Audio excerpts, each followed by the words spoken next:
ऐसे वॉरियर्स जिनसे कांपी दुनिया।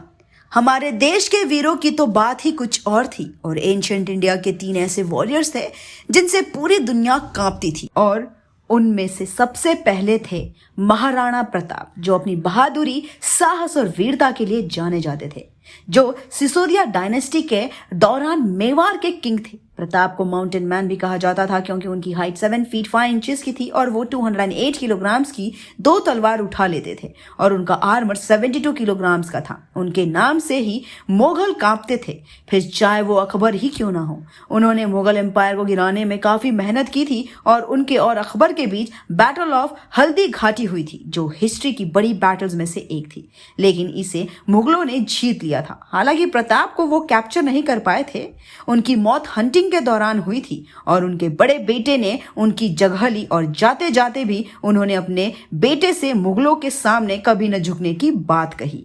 महाराणा प्रताप के बाद नाम आता है पेशवा बाजीराव का, जिन्हें बाजीराव भल्लाल के नाम से भी जाना जाता है। ये एक ऐसे वॉरियर थे जिन्होंने अपनी एक भी बैटल नहीं हारी थी, जिन्होंने 18वीं सदी के दौरान भारत का नक्शा ही बदल कर रख दिया था। बाजीराव ने Malwa, Dhar, Aurangabad, battle of Palkhed, Firozabad, Delhi, Bhopal and battle of Vasai जैसी बेल्ट्स जीती थी और इनमें से बैटल ऑफ पालखेड़ खास थी, जिसमें उन्होंने निजाम को हराया था। बाजीराव को हिंदुस्तान का हीरो कहा जाता है, जिन्होंने हिंदू धर्म की रक्षा की है। और उनके बाद है last but not the least Chandragupta Maurya, जिनके शासन के दौरान उन्होंने अपने मौर्य एम्पायर को सिर्फ इंडिया में ही नहीं बल्कि पूरे एशिया में विस्तृत किया था। चाणक्य ने उन्हें जिंदगी, धर्म और युद्ध सभी के प्रिंसिपल समझाते थे और उनके साथ की वजह से चंद्रगुप्त मौर्य ने 23 वर्ष तक राज किया और इस दौरान उन्होंने छोटे छोटे राज्यों को मौर्य एम्पायर का हिस्सा बनाया।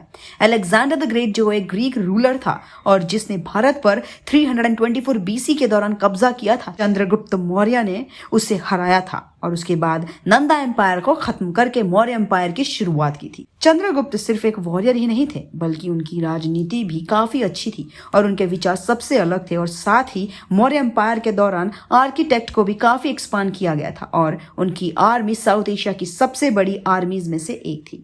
तो ये थे हमारे एंशिएंट इंडिया के 3 सबसे बड़े वॉरियर्स जिनसे पूरी दुनिया कांपती थी और ऐसे ही वॉरियर की कहानी हमें बाहुबली पार्ट 3 में भी देखने को मिलने वाली है।